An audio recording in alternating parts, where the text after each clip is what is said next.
Israel hairiba country asi India ga yamna mari chetpa yamna naknaba country amakhakni.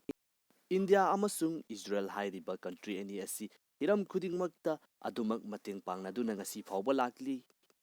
India ga atopa country ama hekka karigumba issue ama lakpa matamda karigumba India da nakoina khut hek thaba matamda Israel lemna tharoi haiba wafam asi adumak fongna fongdoktuna lakibani.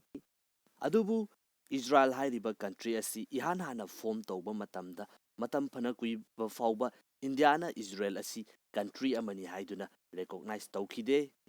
Mateng kaya ama pangnaba taragasu matam aduda Indiana malem pumbagi mamangda Israel asi country amani haina recognize taukhidabagi maram asi Israel hairiba country asi su dharmagi mingda nauna form tauba country amakhakni.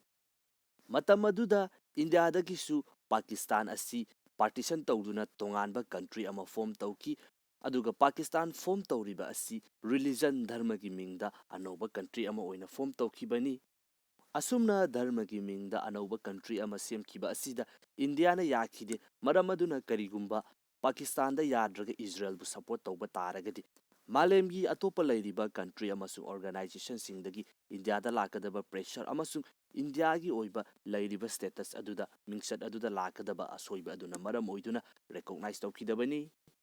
Adubu matam khadagi matungdagi India amasung Israel gi mari asi nongbu nomagi adumak chetpa henjilaktuna khwaidagi oina naknaba country ama oina adumak ngasi phawba lakliba asini.